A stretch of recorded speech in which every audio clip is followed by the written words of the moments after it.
Welcome to the Soul Archaeology podcast, a space for connection, resonance, witnessing, and learning. Together we'll harvest medicine from the spiral of life, sharing conversations with other embodied humans who have navigated their own initiations and found alignment with their true soul essence. With weekly astrology, energy updates, embodied conversation, and channeled teachings, this is a space for you to land and find resonance with the spiral of your own soul.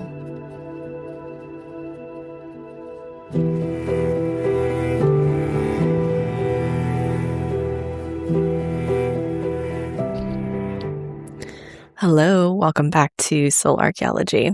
I cannot believe we are nearing the end of May. This is crazy.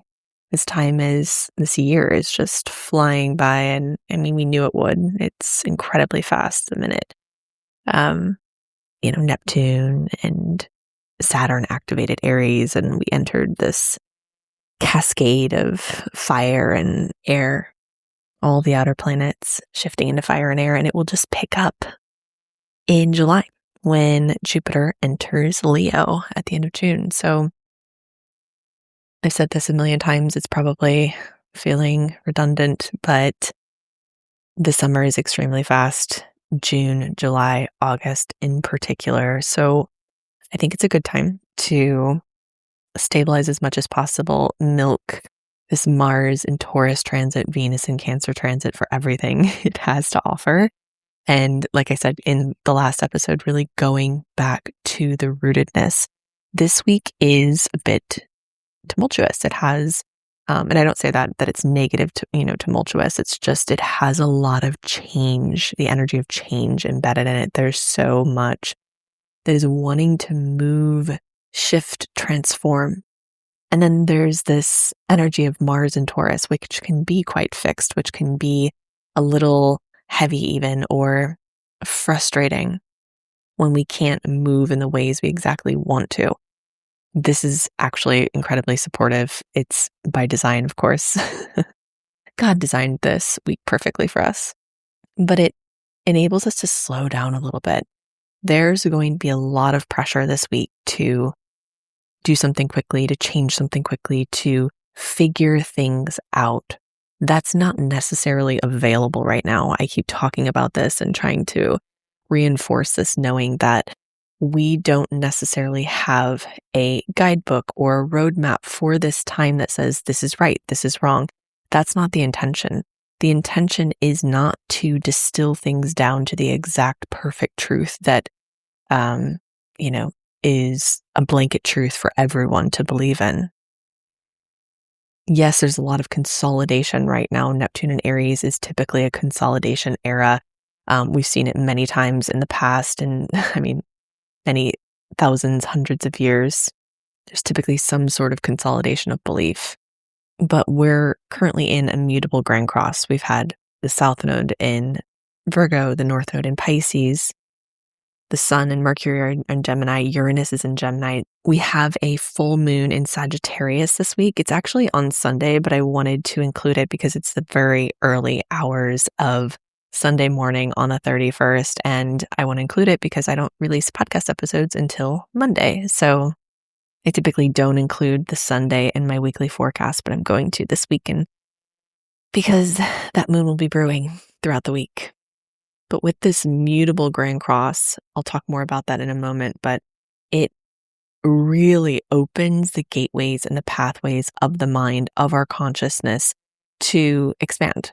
So it's not about something that's fixed. It's not about figuring things out. It's not about creating certainty. It's about being open, flowing, being flexible, adaptable. It's about allowing the changes to unfold without gripping to the outcome.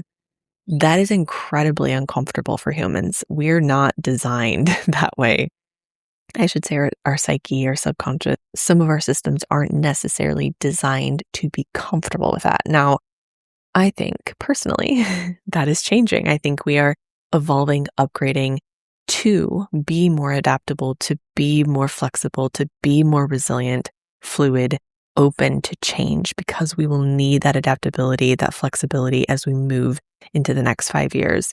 And I do think I've mentioned this a lot on this podcast, but we're just really jumping straight into it. So I do think that why we're here right now in this incarnation is to help the physical bodies upgrade to meet the upgrade process of the earth. So the earth is evolving, she's upgrading. I think as human species, we are as well. This doesn't mean we're ascending. Some people are ascending, some people aren't. I don't, really agree with that whole narrative that there's this ascension process. I do believe there's an upgrade process. Now, the upgrade process is to upgrade the body. It's to upgrade the systems. It's yes, to upgrade our consciousness. We are doing that as a species. We are upgrading the human consciousness, and it's not pretty. But in order to do that, we've come to a point in our evolutionary cycle where the physical body has to upgrade as well. So the intention of this time, this lifetime, is to befriend change, to befriend uncertainty, to befriend the unknown, to develop a deeper relationship with God, source, with the earth, with the things that are consistent and stable, that we can trust, that we can count on, to upgrade our security systems, our nervous systems, so that they don't need certainty in order to feel safe. Now, if you have a lot of mutable energy in your chart, you might also already feel this way. You might love change. You might be like, yes, give me the unknown, give me the excitement, the uncertainty.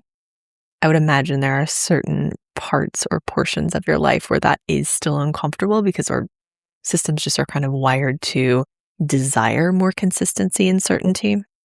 I shouldn't say they're wired that way. I think they're conditioned that way. But this is one of those weeks that's going to highlight our relationship with change, highlight our relationship with uncertainty, with the unknown. And it's going to show where we feel stuck or fixed or trapped or rooted in ways that actually aren't supportive. So we start the week on May 25th with Mars in Taurus squaring Pluto in Aquarius. And Mars-Pluto squares are always quite intense. They happen pretty regularly. Mars moves, of course, much faster through the zodiac than Pluto. It's much closer to the Earth, closer to the sun. And then on May 26th, the sun in Gemini forms a trine with Pluto in Aquarius. 2 air signs, one is fixed, one is mutable. It's going to bring up specifically pieces and parts around beliefs, thought patterns. On May 28th, Venus in Cancer squares Saturn and Aries. So we have 2 pretty significant squares this week between Mars and Pluto and Venus and Saturn. These are going to bring up frustration where we feel stuck, where we feel trapped. At the end of the week, May 31st, we have a full moon in Sagittarius. Now, this full moon is highly active. One, it's opposite Uranus. It is squaring the north and south node of destiny and karma. And it is trine Saturn and Neptune in Aries. It's at the early degrees of Sagittarius. It's at 9 degrees. So it's activating those early entry points of Uranus, Saturn, and Neptune into air and fire. So this is one of those full moons. It's going to activate and initiate some of this energy that we've been moving through with Uranus entering Gemini at the end of April and Saturn and Neptune entering Aries in January and February. And the work of this time is to befriend change, like I said. Air and fire, all the outer planets. So our big evolutionary pieces, our big evolutionary sort of points or checkpoints in this life, which is, unique to each individually. And we all have our own evolutionary path. If you're curious about what yours is, or if you want to deep dive or learn some strategies to work with it more, I have my North and South Node course called Inner Compass that's available. I'll link it in the show notes. You do get a discount as a podcast listener, but those points are going to be activated because our big outer planets are evolutionary points wherever they land for you in this moment, the transiting air and fire outer planets. are going to be activated for all of us. And what this does is it just activates the alchemy of our entire chart. So this week, May 25th, Mars in Taurus squares Pluto in Aquarius. We have a holiday weekend here in the US, and this is a pressure aspect. Squares form pressure, two planets pushing on each other, pushing something up and out, trying to move something, trying to reveal something, or reveal where there's stagnation, stuckness, there's pressure building. Mars in Taurus wants stability, it wants consistency, it wants to know what the future holds before it acts. It wants some sort of plan. Mars in a fixed earth sign really seeks stability and groundedness. Slow movement, grounded action. Pluto in Aquarius demands change. Even though it's in fixed air, there is something, Pluto kind of overrides that fixed nature and on an evolutionary level really demands that something is always evolving and changing. And this is really within our psyche because it deals with the mind, it deals with what our beliefs, our fixed beliefs. So there's two fixed energies pushing up against one another, looking for some sort of release, something to give. This will likely bring up tension, pressure within you, pressure in relationships, pressure where you're being stubborn, where you're being fixed, where you're seeking safety and security over growth and change. This can feel like resistance, frustration, power dynamics and struggles are always a major, major theme within a Mars-Pluto transit. They both represent will and power. Pluto is the higher octave of this. So this square, which will continue through the week, is going to reveal where we feel stuck, trapped, fixed, where we're holding resistance on just both on the somatic level, the daily level. Mars is much more of our daily life, our will, our power, our drive. And Pluto is on an evolutionary level. So it's much more of a zoomed out evolutionary perspective. So where in our evolutionary processes are we resisting something? Where are we resisting change? Where are we stuck within a power dynamic in our own psyche, in our own lives, in our relationships? Where are we trying to maintain control over something that will inevitably change, that has to change? And then on the 26th, we have the Sun trine Pluto. So the Sun is in Gemini, trining Pluto in Aquarius. We have a lot of air in the sky. So here we have something opening. There's some potential tension that can release. Maybe something clears. Maybe something is softened. After the tension, there might be something that's accessed or something is accessible in a new way. Maybe a new pathway, a new belief, a new way of operating or communicating. You might be able to see what's happening with more clarity. When there's pressure in the body, like this Mars and Pluto square with Taurus and Aquarius, it might not be clear, right? We might just be feeling the tension, feeling the frustration, not sure why. This is a very somatic transit. We're meant to just move with it. We don't need to figure it out. There's nothing to really figure out unless you're moving with your body. If you're sitting in that tension and just trying to figure it out, it's going to make it worse. Believe me. So we need to be able to move with these transits, quite literally move the body with them. Now, with the Sun in Gemini trining Pluto in Aquarius a few days later, there is potentially some insight that drops in. Maybe something clears up, or you can see something from a new perspective. Gemini is very curious. It's very open. It is mutable air, unlike Pluto in Aquarius, which is fixed air. There might be something that opens up, something that you were really fixed on that you suddenly are more fluid and flexible about, or open to change. And then on the 28th, we move into another pressure aspect. We have Venus in Cancer squaring Saturn in Aries. So we bring the heart into the mix, into this pressure point. Venus in Cancer wants intimacy and closeness and security and emotional witnessing and awareness. Saturn in Aries is all about boundaries, responsibility, self-responsibility, the self, will, structure, form. This might reveal where we need boundaries in relationships, where we need to be more in the heart, where we are moving between the heart and the mind, where we are closed off, where we are restricted. Heart walls, that is the word for this pattern, this transit. where are we holding heart walls? Where are we too walled off? Where are we closed off? I've talked so much about heart walls on this podcast, but they're really just calcified places within our hearts where we hold tension, where we hold restriction, where we hold fear, calcified grief from past experiences. They are protective mechanisms to protect us from more grief, to protect us from more harm and hurt and disappointment, but they also keep us from love. So this is revealing where we hold those walls. It will also reveal where we need boundaries. So not walls, but boundaries. So many of us actually hold heart walls and lack of boundaries, which is a really interesting mix. If you're interested in learning more, you can work with me one-on-one. I do have my one-on-one mentorship that's opening, and I wanted to mention that in the beginning and forgot, so I'll mention it now. I have space for 2 or 3 people for the summer. I'm talking to quite a few people, but wanted to mention it again in case someone has been wanting to work with me one-on-one. I will be taking the fall and winter and maybe spring off of opening one-on-one mentorship.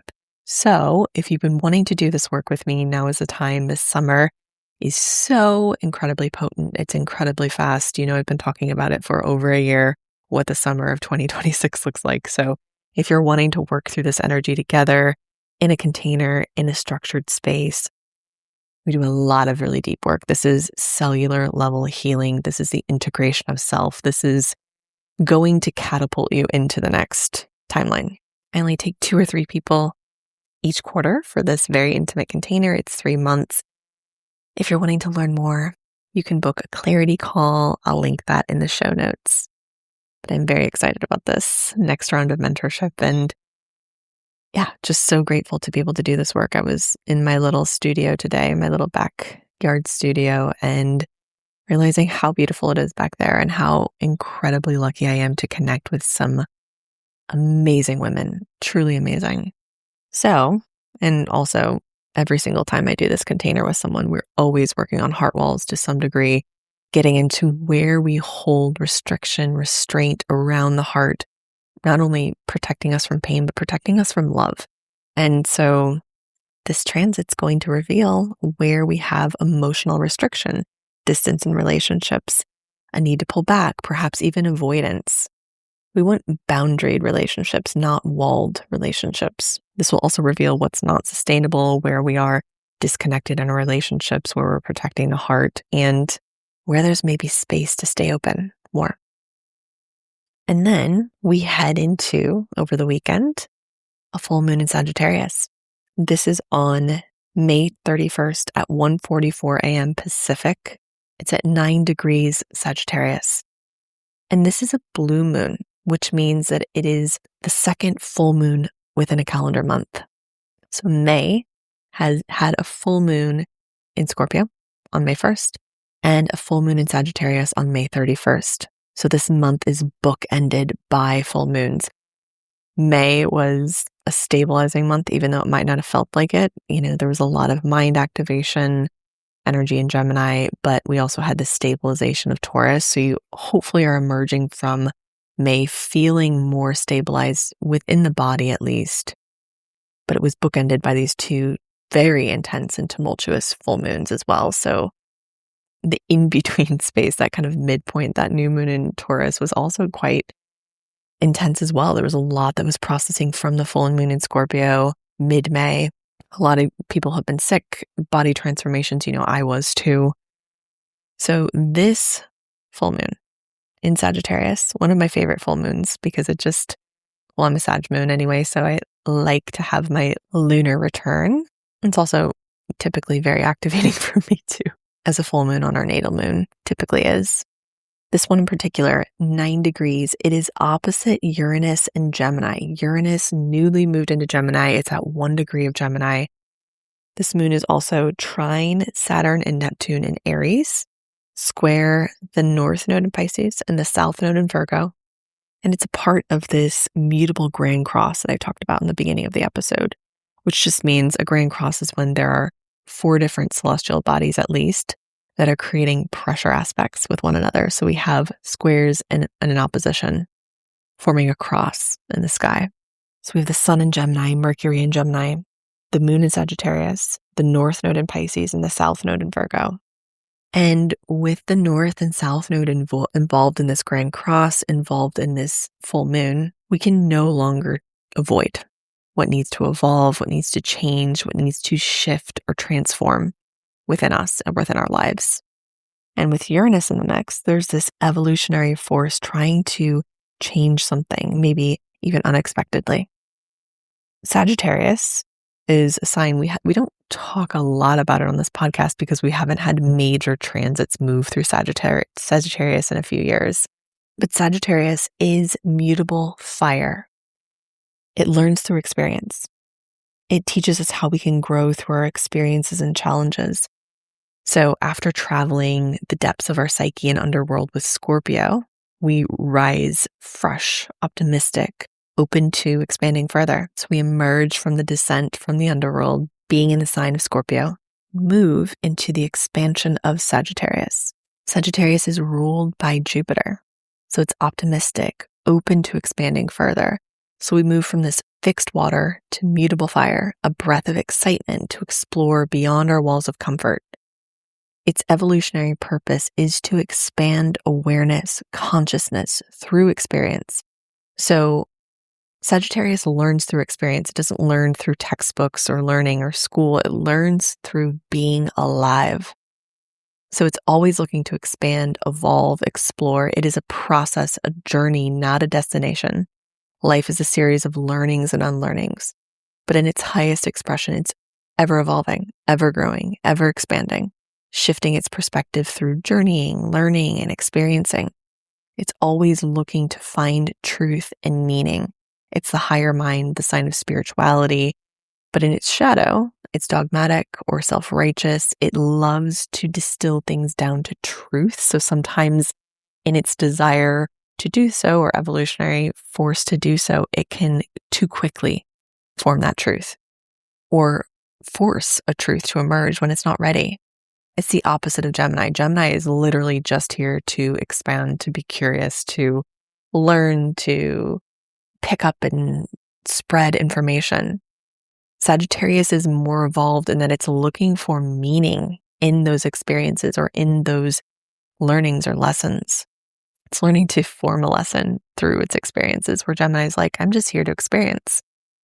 Sagittarius is innately optimistic. It's always looking at life as an opportunity to grow and evolve and explore. Like I said, it's ruled by Jupiter. So it's connected to freedom and liberation. We must be free to explore the spaces we need to go.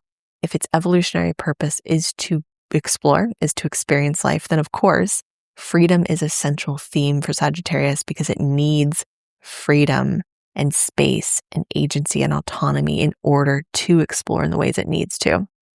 So me personally, as a Sag moon, when I feel too boxed in, too restricted, too overly responsible for things, I get uncomfortable. I need that space to be able to explore, to travel, to expand. Sagittarius seeks truth, but not small truth. It seeks meaning, direction, a sense of where life is going. This is like the part of us that needs to feel that we know what the path is, that we're firm on what we believe, or we know what we believe. This is where you're headed. But nothing is certain right now because everything around us is changing. Everything is mutable, changing, shifting, unstable. Like I said, there is not a lot of certainty in the air. We are having to operate from what's right in front of us in the moment. We are being forced to be very present.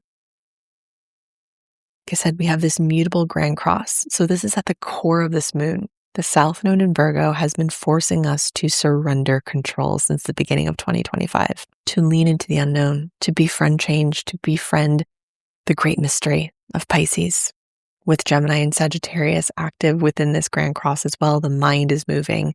Our beliefs are shifting, our intuition is opening, discernment is being tested all at once. So it might feel like we're being pulled in multiple directions all at once, unsure what to believe.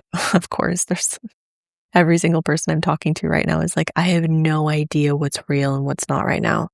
And to that I say, you know what's real somatically. You know what's real around you. You know that your body is real. You know that the earth is real, right? We don't know what's happening in the world, the geopolitics, the AI space, the data centers, the wars, the media. We really cannot trust what's being spread. And Uranus and Gemini is going to amplify communication, but that's all communication, false and truthful. So Sagittarius is going to want to make meaning of everything, to come out of watching the news with a strong belief. That is dangerous territory right now. Can we hold nuance, gray, without collapsing into fear? Can we be open and fluid and curious? Can we hold duality without needing to form an opinion right away? This full moon is not here to give you answers or to help you form an opinion on something. It's going to reveal where your beliefs are no longer stable, where something within the mind needs to shift, where you're fixed, stubborn, rooted in something that's no longer sustainable, where there's expansion potential, where there's growth potential. Uranus opposite this full moon. Of course, a full moon is when the moon hits its peak in the lunar cycle. So it's fully illuminated by the sun. The sun and the moon are opposite one another. So these two luminaries are opposite, letting our internal landscape, our psyche, our subconscious fully illuminate within the sign of Sagittarius. Awakening through contrast. What you thought you knew might be entirely different. With Uranus and Gemini opposite this moon, we had a Uranus Cazimi last week, right? Something was revealed. This week, there might be a further revealing, a disruption of that revealing. Sudden insights, unexpected information, a shift in how you see something, a realization that changes everything, information that alters your direction or your reality, seeing something in a new light, in a way you hadn't considered before. What you thought you knew might be transforming under this moon. Now, this moon is also trine Saturn and Neptune and Aries. So having a full moon trine Saturn can be quite stabilizing, actually. Saturn often brings grounding, structure, integrity. Neptune, on the other hand, brings surrender and trust and intuition. So I think both of these together, trine this full moon, are going to provide some support that says you don't need all the answers, but you do need to stay anchored. What have we learned in these months of Saturn and Neptune and Aries? Grounded, rooted, conscious action is always a choice. We can be self-responsible for our choices. And we might not need to know everything in order to feel right about moving forward with something. It will reveal where we feel pressure, perhaps, to take action, where it's not time to take action, but we feel like we have to, or we can just slow things down a little bit and come back to reality and say, this doesn't need action right away. This full moon is also squaring the south node in Virgo, the north node in Pisces. So it's going to highlight where we are trying to control with the mind. Virgo is ruled by Mercury. Virgo can be very heady, even though it's an earth sign.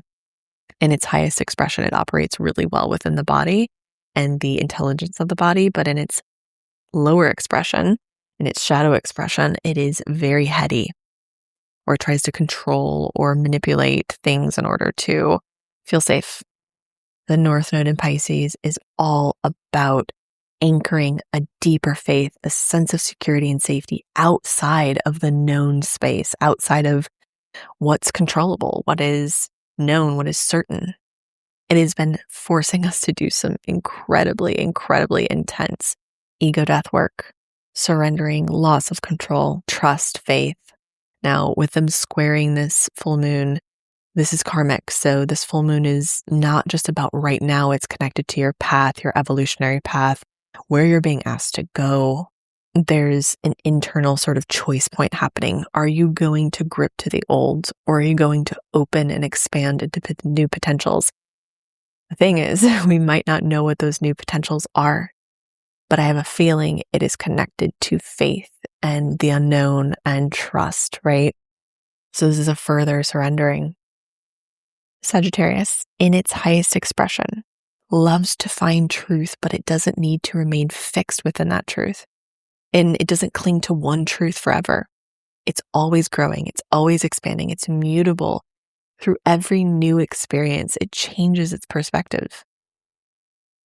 That's why it rules travel, and especially international travel, because it is expanding its awareness through different lived experiences.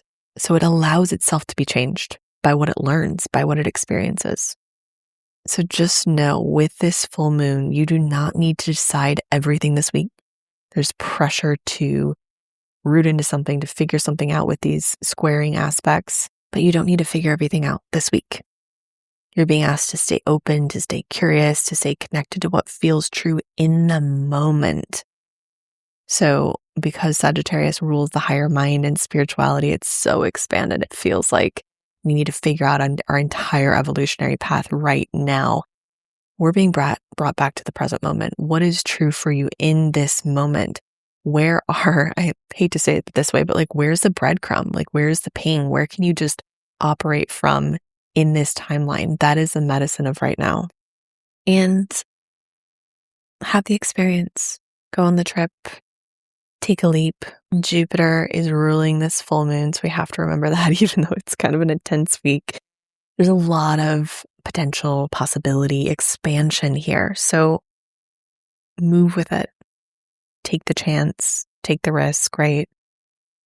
Just know there's a lot of uncertainty embedded in this time, so we may not be able to cling to something that is certain in order to make decisions right now, but there are decisions that do have to be made. Of course, we can't just wait around for certainty. And, this time is about conscious action, and we might not have all the data and information before we have to make a choice. So it's about rooting into faith, trusting that we are supported in our decisions. Don't get so hung up on making the right choice. There's a lot of conditioning out there around sort of like tests and like, am I doing the right thing? Is this aligned? It's just like, it'll be okay. And the card that I pulled this week for the Soul Archaeology community from the Untamed Elemental deck is the Owl card.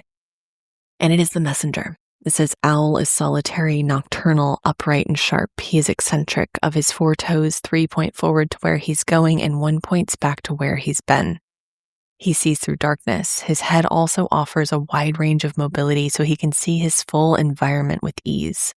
The low frequency of his vocalizations cuts through the velvet of night, and he swoops on soft wings, steady and cryptic, a symbol of paranormal wisdom. Owl offers messages for you to dissect and interpret on a subconscious level so they can serve your conscious choices. Owl is a messenger. With his penchant for prophecy, he announces change and is a strong spirit guide when you need help understanding the obscure elements of your life. He helps you release the tangible and move into the imaginative. What truth are you avoiding? What clarity has been muddled by wishful thinking? What words have you been unable to say for fear of alienation from all that is structured and known? What lives in the darkness that you've pretended doesn't exist? Call upon Owl's medicine to cut through the night. Trust his message. It will lead you toward the light. Balanced, you have clear knowing. When it's imbalanced, there's confusion or obscuration. To bring into balance, seek out solitude and go within to hear your inner calling through meditative introspection. And I love this because, of course, we're talking about a full moon where the subconscious is fully illuminated. So, right on point. So allow yourself some space to just go within, beneath the known space and into the unknown space, and see where you have this tendency or this desire to cling to what is known. It was so nice to be here with you all. Thank you, as always, for being here, for sharing this episode with friends and family. I always appreciate it. It helps the podcast grow. I also have a Substack that is $8 a month. I just made a big announcement over there, so you can head over to my Substack and read that. It's actually not just paid subscribers that can read it, but it's everyone. So there's a Substack post. It's very it's very big. So head over to Substack. I have it linked in the show notes. Also, joining my paid subscriber allows this podcast to be produced. I don't have any sponsors, so it would be lovely if you would join. If you're a listener every week, I would love to have you over on Substack too. So thank you again. Have a beautiful week. Happy new moon, and I will talk to you soon.